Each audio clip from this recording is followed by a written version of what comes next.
자, 겨울 이적 시장이 아직 끝나지 않았습니다. 토트넘과 아스날의 변동이 하나 있고 그 다음에 이적설이 있는데 다 포워드 라인이고요. 네. 한국 선수, 양력 선수까지 이제 연관이 있습니다. 일단 토트넘이 연결이 돼 있는 선수는 바이에른 뮌헨의 텔입니다. 일단 텔은 지금 미넨 팬분들은 크게 존재감이 없다고 느끼지 않을까. 아. 경기를 요즘에 그래도 나오긴 나왔거든요. 왜냐면 예. 뭐 일단 워낙 일정에 바이에른 뮌헨이 많기도 했고 한때 마티스 텔이 진짜 기대를 많이 받았던 선수였어요. 엄청 핫했었죠. 나왔다 하면 스탯을 쌓아서 네. 이 선수 슈팅력 하나는 그래도 기대할 만하다. 나이도 어리니까 기대할 만하다는 얘기를 했었고, 저는 이제 FC25를 많이 하는데 아직도 커리어 모드에서 마티스 텔 스카우팅을 하면 잠재력이 대단한 선수, 쇼잉 뭐 그레이트 포텐셜 이게 떠요. 네. 그 정도로 여기저기서도 여전히 세계 유망주 랭킹을 할 때 마티스 텔 이름은 빠지지 않습니다. 다만 제 기준으로 로스터 패치를 좀 최근에 했으면 이미 그런 기대치는 좀 많이 부서졌을 것이다 라고 얘기는 하고 싶어요, 사실. 자, 이 선수가 아직 오피셜이 뜨지 않았는데 네. 제법 이야기가 깊게 오고 갔나 봐요. 근데 자, 여러분, 어제 저녁에 형철이랑 그 마티스 텔이 토트넘이 비드를 했다. 그 얘기와 생각보다 좀 꽤 깊숙하게 이야기가 된 것 같다라는 영상을 찍었는데, 그리고 난 다음에 오늘 새벽에 보니까 마티스 텔이 토트넘을 거절했다라는 뉴스가 확 떴습니다. 지금 얘기 들어보니까 로이탄지나 이제 마티스 텔이 또 프랑스 선수니까, 그 다음에 로마노도 그렇고 또 어떤 또 저널리스트 얘기를 보니까 팀 간의 합의는 모두 다 진행이 됐는데 뭐 레비가 직접 뭐 독일로 날아갔다 이런 얘기도 있었어요. 그런데 거기에서 텔이 토트넘에 합류하는 걸 좀 거절했다 이런 뉴스를 지금 동시다발적으로 내보내는 거 보니까 이 얘기가 맞는 것 같아요. 토트넘 구단만 생각을 해봤을 때는 본인들이 원하는 타겟에 대해서 또 큰 돈을 지불을 할 생각을 하고 직접 레비 회장이 날아갔다라는 전제 아래 이거는 꼭 데려오겠다는 의지를 보여준 건데 선수가 거절을 했다. 즉 본인들의 플랜이 어긋났다라는 걸 생각해보면 좋은 시그널은 아닌데, 형철이랑 어제 얘기했던 것 중에 이 주 내용이 이 선수가 가격이 너무 비싸다. 어린 선수인 건 맞지만 최근에 보여줬던 폼이 너무 비싸고, 그 다음에 토트넘이 보강해야 되는 어떤 포인트로 봤을 때 물론 뭐 공격수가 있다면 당연히 좋겠지만 우선순위 보강 포인트인가? 라는 거를 여러 가지로 생각을 해봤을 때는 좀 아쉽지 않나. 너무 가격이 일단 비싼 게 너무 도박수다 이런 얘기를 했기 때문에 그런 걸 생각했을 때 텔한테 거절당한 거는 뭐 기분이 좋은 일은 아닙니다만, 이 선수에게 900억 이상의 이적료를 발생시키면서 뭔가 영입을 한다는 거에 대한 어떤 불안감, 좀 아쉬움 이런 것들은 해소가 됐다라는 점은 뭐 불행 중 다행이다라고 해야 될까요? 그런 부분이 있는 것 같습니다. 어쨌든 이런 상황에 지금 드라구신이 유로파리그에서 부상을 당하면서 센터백이 또 괴멸 상태예요. 물론 반더벤이나 로메로나 훈련에는 복귀를 했다는 뉴스가 있었습니다만, 그래서 그런지 이 드라구신이랑 링크가 같이 났던 선수 중에 한 명이 토머리도 지금 또 토트넘이랑 링크가 나 있는 상태입니다. 그러다 보니까 뭐 실제로 어느 정도까지 진행이 될지 모르겠지만 토머리가 토트넘에 온다라는 뉴스는 개인적으로는 텔보다는 좀 낫지 않나 뭐 그렇게 생각을 해요. 여튼 일단 텔이 토트넘을 거절했다는 거에 대해서는 뭐 좀 기분 나쁜 머리 뻗친 게 너무 많이 보이나 좀 그럴 수 있겠습니다만, 어쨌든 이 선수에 대한 불안감과 과한 이적료, 뭐 그 파는 팀 마음이니까 그런 부분에 대해서 토트넘 팬들은 좀 안도할 수도 있을 것이고, 반대로 텔은 본인이 생각했을 때 원하는 팀으로 가고자 하는 거. 왜냐면 사실 이적료는 선수가 가져가는 게 아니거든요. 주급 수준을 봐야 되는데 토트넘이 전체적인 연봉 수준이 아주 높진 않다라는 점에서 텔도 본인이 뭐 원하는 바를 위해서는 뭐 거절할 수 있다라고 보이고, 바이에른 뮌헨 팬분들은 사실 이 선수가 어떻게든 큰 이적료를 발생시키면서 나가는 게 좋은 사인이었는데, 근데 또 이들이 끝났다고 하더라도 텔은 지금 다른 프리미어리그 팀들이랑 얘기가 있단 그런 뭐 소스도 있더라고요. 그런 것까지 감안했을 때는 뭐 팬들이 생각했을 때는 뭐 서로 간의 의견이 좀 다를 수 있을지 모르겠지만, 어쨌든 토트넘만 생각했을 때는 팬들 생각에서는 안 오는 게 좀 맞다라는 의견의 분들이 많았기 때문에 뭐 아주 나쁜 소식은 아니지 않나, 뭐 그렇게는 생각이 됩니다. 이 선수가 지금 우려되는 부분은 하나예요. 가격입니다. 지금 기사를 보니까 5천만 파운드. 그러니까 그러면 이제 지금 환율을 생각했을 때 8,900억 됩니다. 일단 지금 기준으로 900억이 900억이거든요. 네, 딱 900억. 이게 뭐가 문제냐 하면, 자, 이 선수가 되게 전도유망했던 건 사실이에요. 네. 근데 최근 폼이 오락가락이 아니라 사실 안 좋다고 봐야 돼요. 정말 안 좋아요. 그냥 안 좋아요. 예, 저는 이제 마티스텔이랑 일면식도 없는데 그냥 이제 그 경기를 중계하다 보면요, 네. 텔이 나오면 어떤 감정이 되면서 서운해요. 그냥. 그냥 서운해. 서운하다. 약간 믿은 친구한테 배신당한 느낌이 들어요. 네네네네. 그냥 제가 뭐 그냥 중계를 하는데도 불구하고 마음 한 구석이 그냥 너무 서운하더라고요. 그렇죠. 그럴 정도로 텔이 이것도 저것도 아예 보여준 게 좀 미미한데 콤파니가 부임하면서 요즘에는 텔을 왼쪽윙으로 기용하는 경우가 좀 많았거든요. 예. 근데 왼쪽윙에 나오면 속도도 애매해. 드리블도 아쉬워. 그리고 윙 자리에서는 어쨌든 속도도 드리블도 다 아쉬우면 다른 무기라도 갖추고 있어야 되는데 그 다른 무기들이 별로 없어서 매번 측면에 나오면 고립되기 일쑤예요. 자, 그러면 윙이 아니라 톱으로 나왔을 때는 이전의 모습을 보여주는가라고 하면 그것도 아니잖아요. 전혀 아니죠. 네. 톱도 나왔을 때 경합이 일단 좀 애매하고요. 패스 미스도 많고 윙에 나와도 고립되는데 톱에 나와도 고립돼요. 그러다 보니까 이 선수가 과연 어디를 뛰어야 되냐. 공격 자리에서는 사실상 배치할 역할이 크게 없는 거죠. 예전에는 텔이 조커로 나오면 막 골도 넣고 순도 높은 스탯도 기록하고 그래서 야, 텔은 진짜 재능이다 이랬던 시절이 있었는데 텔이 한동안 기회를 못 받았거든요. 그때 본인이 뭔가 자신감이 떨어져서인지 이후부터는 전혀 텔 선수가 자신감도 아예 다 위축되어 있는 상황만 나오고 몸놀림도 애매한 상황들만 나오고 스탯도 기록하지 못하고 너무 침체된 폼이 오랫동안 이어지고 있어서 제가 볼 때는 요즘의 폼은 이 선수의 전반적인 기대치를 한없이 낮출 수밖에 없는 장면들만 나왔다. 자, 그럼 이제 이 얘기 벌써 문제가 다 나왔습니다. 좋았던 가능성, 그러니까 아주 가능성을 보여주는 선수긴 해. 근데 지금은 오락가락이 아니라 안 좋아요.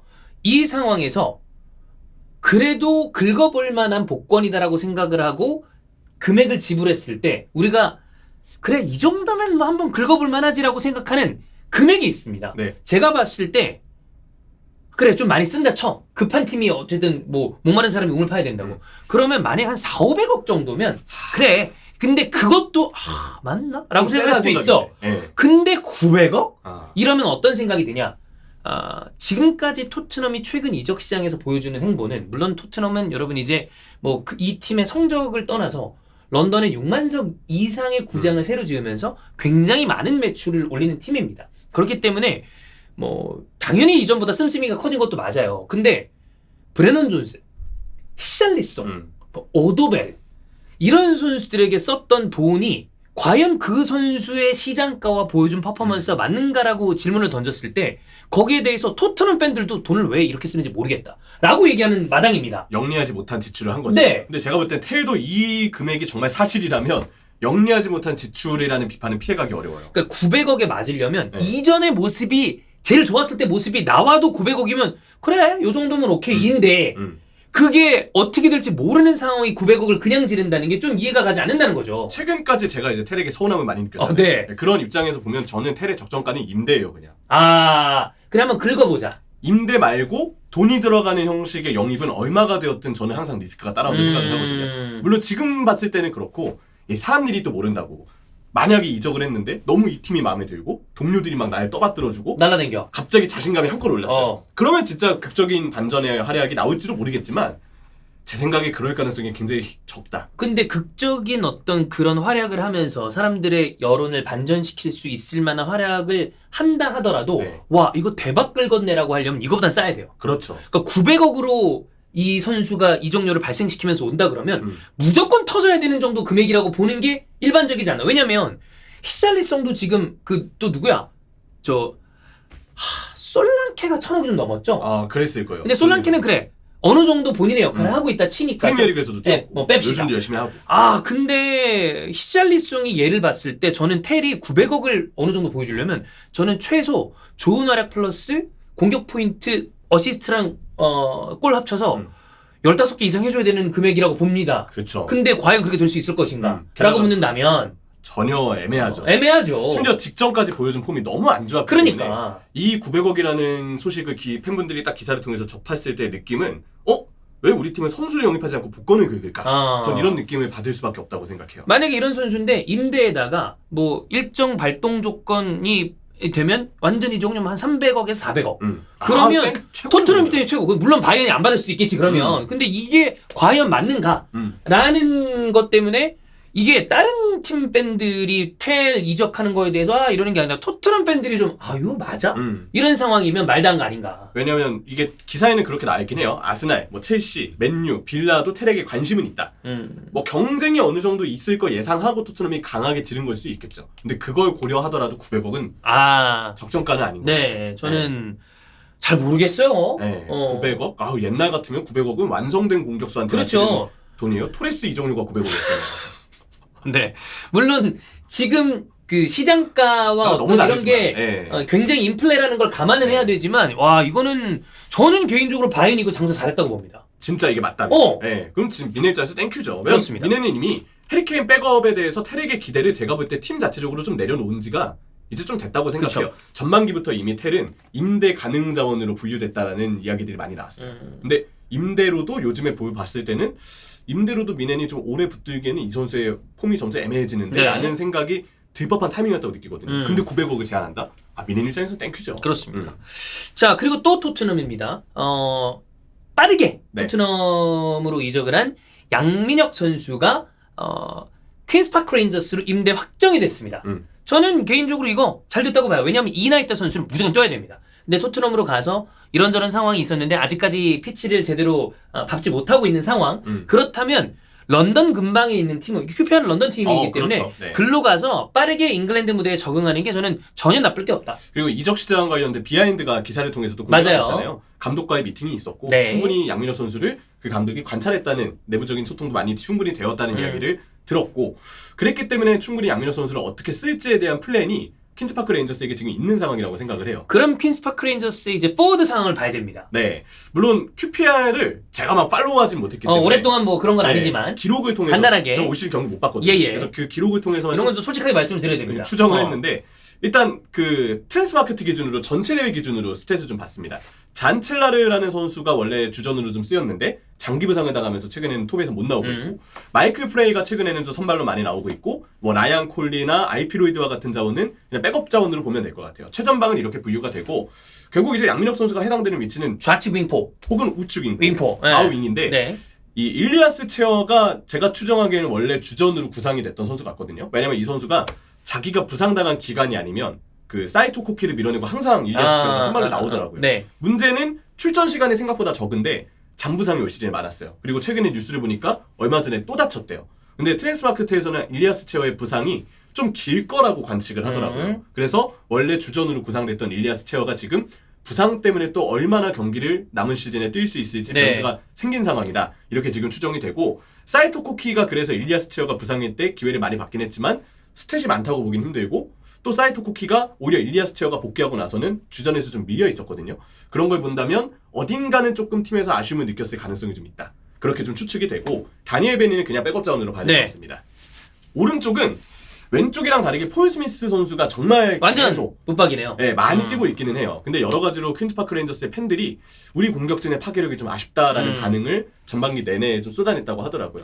누군가 확실하게 리딩을 해주는 공포를 기록하고 있는 선수가 없긴 해요. 이렇게 봤을 때도 그런 점들을 보면 뭐 최전방의 마이클 프레이만 좀 별개로 봤을 때 이쪽은 아예 최전방 공격수니까 쭉 봤을 때는 이래서 지금 공격진에 누가 한 명 들어왔을 때 경쟁을 해볼 만한 구도는 충분히 잡히겠구나. 그런 그림이 좀 그려지고 무엇보다 말씀해주신 런던 연고가 그대로 이어진다는 점 그리고 일단 어쨌든 경기를 뛰어야 돼요. 그렇죠. 근데 토트넘 스퍼는 지금 참 예상과는 너무 다르게 그냥 상위권 경쟁은커녕 잔류를 위해서 싸워야 되는 완전 상황이 안 좋아요. 상황이 이제 와버렸기 때문에 감독이 자기 그 생명줄도 이제 좀 너무 위태로운 상황인데다가 팀의 상황도 안 좋기 때문에 이런 상황에 어린 선수를 갑작스럽게 데뷔시키고 기회를 준다는 건 쉽지 않아요. 진짜 형철이 말대로 본인 목에 지금 칼이 들어와 있기 때문에 너무 어려운 상황이죠. 이런저런 선수를 써보면서 이렇게 할 그 본인의 어떤 심적인 여유가 없을 거예요. 근데 마이키 무어는 이미 팀에서 오랫동안 지켜봤던 선수고 이 선수를 누구도 다 토트넘에서 너무나도 잘 알고 있고 또 이미 잉글랜드 내에서는 계속해서 이 선수가 있어왔기 때문에 문화권 적응, 뭐 잔디 적응, 언어 적응 이런 데는 크게 변수가 없는 선수죠. 반대로 양민혁은 그런 부분에 변수가 많기 때문에 지금 어려워진 토트넘 상황에서 양민혁에게 기회를 주기 힘드니 일단 실전 경험이 필요한 단계에서 바로 뛸 수 있는 팀을 찾아서 임대를 정해준 것 같다. 저도 이 임대 소식을 접했을 때는 이거 좀 좋은 기회가 될 수 있겠다는 생각이 일단 좀 들었던 것 같습니다. 일단 해외로 갔는데 같은 도시의 연고라는 거 완전 좋고 뛸 수 있다. 그러면 저는 가는 게 무조건 좋지 않나. 그래서 지금 뭐 어딘가에서는 벌써 바로 데뷔를 뭐 준비하고 있다 이런 얘기도 또 나오는데 네. 좀 빠르게 그쵸. 퀸즈파크 레인저스 유니폼을 입은 양민혁 선수 옷을 경기를 좀 빨리 볼 수 있었으면 좋겠습니다. 그러면 이제 우리가 또 프리미어 리그는 아니지만 리그원에 또 백승호 선수 있고 리그원에 있죠. 그다음에 챔피언십에는 네. 뭐 요즘에 선발로 좀 못 나오고 있는 감은 있습니다만 배준호 선수도 있고 엄지성도 있고 그다음에 또 양민혁 선수도 있으니까 이런 선수들의 챔피언십에서 활약 이런 거를 좀 기대해 보는 것도 굉장히 좋지 않나. 네. 토트넘은 어쨌든 텔은 완전 큰 의문 보호. 양민혁 선수는 괜찮은 선택. 괜찮다. 네. 가서 잘하면 된다. 네. 이렇게 생각이 들고요. 자, 또 다른 북런던 아스날은 올리 와킨스의 영입 제안을 했다는 소식이 있습니다.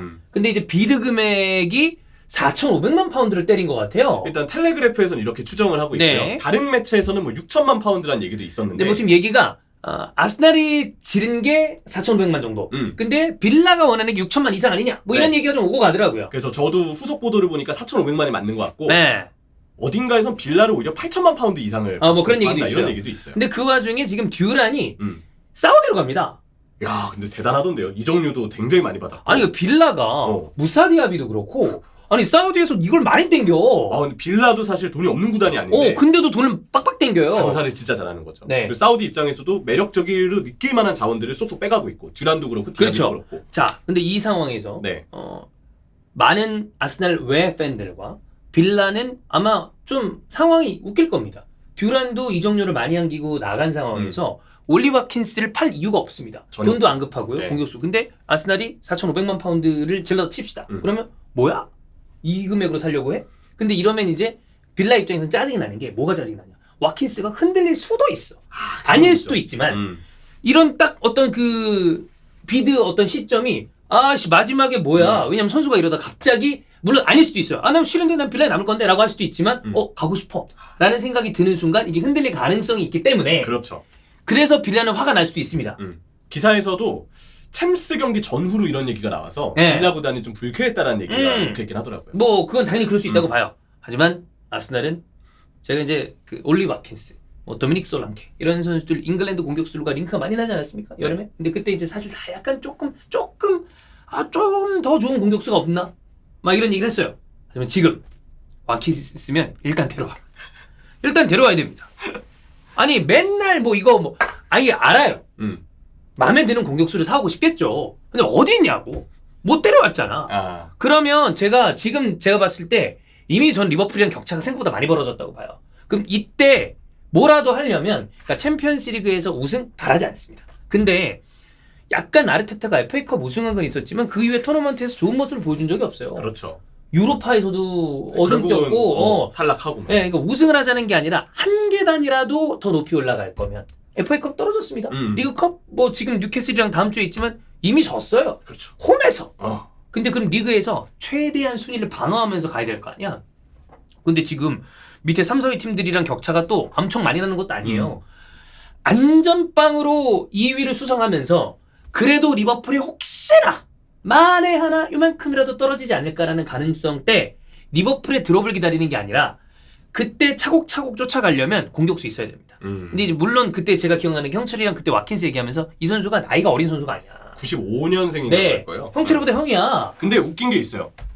이게 저는 빠를 안 치는데 네. 사회에서 빠를 안 치거든요. 근데 제가 알기로 와킨스가 생일이 12월 31일인가 그래요. 그래요? 정확하게 체크하고 가겠습니다. 마릴리 생일이군요. 그래서 사실상 이게 환희 형도 사실 4월 생인데 뭐 나이 그렇게 4월 29일인데 빠른이거든. 네. 김환. 30일. 95년 12월 30일. 이거 사실상 96년생 아닙니까? 사실상 96년생이다. 네. 근데 저랑 생일 차가 이런 두 개월 얼마 안 차밖에 안 나잖아. 나요. 네. 2달 차밖에 안 나기 때문에 그래 그럼 96이라고 합시다. 96이라고 칩시다. 뭐 와킨스가 무슨 생각을 하는지 모르겠지만 우리끼리는 그렇게 합시다. 그러니까요. 네. 어쨌든 네. 중요한 건 저는 포워드가 있어야 된다고 봐요. 그러니까 이게 나는 만약에 이번에도 또 아무런 비드도 하지 않았어. 그러면 뭐 내년 여름까지 기다려야지. 뭐 어떡하겠어. 네. 그래서 좀 더 좋은 공격수를 뭐 세슈코드 누구는 데려올려나 보다 라고 생각을 하는데 찔러봤다는 건 내부적으로 본인들도 생각한 거야. 야 급하다. 그러면 이 명함만 돌리다 끝나지 말고 데려오라고. 그러니까 어설프게 물론 뭐 그런 생각일 수도 있죠. 4,500 정도까지 찔러보고 그 이상이면 사지 말자. 그런 계획일 수도 있어요. 근데 난 그럴 거면 애초에 찔러보는 것도 안 하는 게 낫지 않았을까? 아, 애초에 그럴 그러니까 거면. 급하니까 움직여 본 거 아니야. 그러면 솔직히 내 돈 아닙니다. 그냥 일단 그럼 써. 써라. 그렇죠. 그다음에 처치곤란 그때가 생각해. 다시 팔든지 어떻게 하든지. 음. 근데 아예 움직임이 없었으면 모르겠는데 움직였으면 뭐라도 가져와야 될 거 아니에요. 뭐 선수마다 뭐 그런 거 있잖아. 우리가 어떤 물건을 살 때 A라는 물건을 살 때 아유 뭐 10,000원 넘어가면 바로 사 이런 게 나는 합리적인 소비라는 어떤 그 조건은 될 수 있는데 급하면 사와야 될 거 아니야. 얼마 주고서라도. 얼마 주고서라도. 그렇다면 이런 정도 생각을 했다면 저는 칼을 뽑았다면 데려오는데 좀 신경을 써야 되지 않나. 그럼 종윤 형의 의견은 이 첫 제안이 4,500만 파운드 어림도 없다. 빌라에서 어림도 없다고 돌려보냈잖아요. 상황상 그렇겠죠. 더 불러서라도 데려와야 된다. 이게 지금 형의 의견이신 것 같고. 그렇다고 또 8천만 파운드를 쓰는 건 와키즈 95년생한테 8천만 파운드는 또 96으로 봅시다. 그래. 네, 그래도- 사실상 96한테 8천만 원 쓰는 것도 말도 안 되는 거거든. 네, 이거는 제 생각인데 어. 저는 이게 현실적으로 어려운 영입인 것 같아요. 그래. 결국엔 딜 안 될 거예요. 저는 그래서 그냥 강조하는 거. 제 입장에서는 그냥 이거 지금 리버풀 얘기 하자는 게 아니에요. 그냥 아스날의 입장으로 중계하는 사람 입장에서 아스날 입장을 보면은 워킨스 진짜 좋은 선수가 필요한 선수죠. 네. 근데 아스날이 항상 아르테타의 성향인지 디렉터의 성향인지까지는 제가 명확하게 모르겠지만 플랜 A에 너무 매달렸다가 그래. 그냥 선수 영입을 아예 못하고 넘어가 버린 경우를 오. 제가 너무 많이 봤어요. 아니 원래 1지망, 2지망, 3지망 있잖아. 그러니까 1지망 안 되면 2지망 가야 될 거 아니야. 그러니까요. 물론 이해해요. 어. 왜 되도록이면 1순위로 가려고 하는 거. 근데 그러다가 계속 기회를 놓칠 거야. 그거 안 되는 거야. 안 되잖아. 이게 지금 솔직히 얘기해서 지금 공격 자원이 후반기 놓고 봤을 때 지금 뎁스로 공격 어떻게 이끕니까? 후반기 내내 일정도 많은데. 네, 사카도 아직 좀 있어야 돼요. 제수스 무릎 부상에 뭐 만약에 지금 하베르츠가 여기저기 다 뛰어서 다행이지. 하베르츠 만약에 이러다가 그래서 안 되겠지. 만약에 다쳐봐요. 물론 카베르츠가 철강왕인 응. 선수긴 해요. 근데 모르잖아. 그래서 모르는 거니까 미리 그런 거 팀에서 대비를 해줘야지. 네. 그리고 마르티넬리, 트로사르 왼쪽 윙 다 지금 뭐 애매하고 엉망인 그렇지. 상황에 누구라도 무조건 데려와야 되는데 저는 이 와킨스 영입에 도전하는 건 물론 좋지만 현실적인 가능성이 매우 떨어지니 저도 그래요. 플랜 B, 플랜 C를 구단이 꼭 구상했길 바란다. 하지만 제가 그간 보았던 아스날 구단의 행보는 솔직히 얘기할까요? 이대로 아무것도 영입 안 하고 끝날 것 같습니다. 저도 그럴 것 같아서 걱정입니다. 그러니까 그게 좀 바보 같다는 거야. 네. 만약에 왓킨스를 영입을 하려고 했다면 일찌감치 1월 시작하자마자 빨리 때려서 빨리 데려오든지. 맞아. 근데 그것도 아니잖아요. 지금 막 거의 이 종료 다 끝났을 임박해서 때 지금 이런 듀라는 나가서 7,700만인가 그렇다며. 네. 그럼 그 돈 넣었는데 뭐하러 팔겠어 왓킨스를. 그래서 저는 이게 좀 그러니까 아스날 팬들 입장에서 오면 좋고 아스날도 급한 건 알겠지만 왜 이런 그림을 만드는지 좀 이해가 가지 않는데 왜 이게 빌라가 안 하면 그만이거든. 진짜. 그럼 결국에 또 명함만 돌렸다가 아유 씨 아쉽다. 그러면 이제 물 마시고 이쑤시는 딱 그거 되는 거야. 아유. 이번에 굳이 그러지 말기를. 그 네. 수식에 꺼냈으면 뭐라도 꽂아서 그래. 보세요. 이 자기 이만 쓰시지 마시고. 그래서 제가 사실 와킨스 8천만 제 원래 기본적인 이적 시장의 어떤 그 제가 생각하는 거는 안 맞는 겁니다. 리셀이 불가능한 선수에게 8천만 파운드 이상을 쓰는 거는 저는 그러니까 이 선수의 금액이 이거라고 쳤을 때 안 하는 게 맞지만 이런 상황이라면 쓰는 게 맞는 거 아니야? 라는 얘기를 할 정도로 지금 상황이 애매하다. 그렇죠. 그런 얘기를 하는 거죠. 그렇습니다. 모르겠다. 예. 너무 늦게 떴어요. 예. 좀 일찍 뜨지. 근데 솔직히 얘기할까요? 텔 5천만보다 와킨스 8천만이 낫습니다. 아 보여준 게 너무 달라요. 네. 그래서 텔은 이해가 안 가요. 그래. 그렇습니다. 네. 어떻게 오피셜을 일단 양민혁 선수는 퀸스 파크 레인저스 가서 그거 알고. 네. 잘하면 되고 와킨스 텔은 좀 보시죠. 네. 네.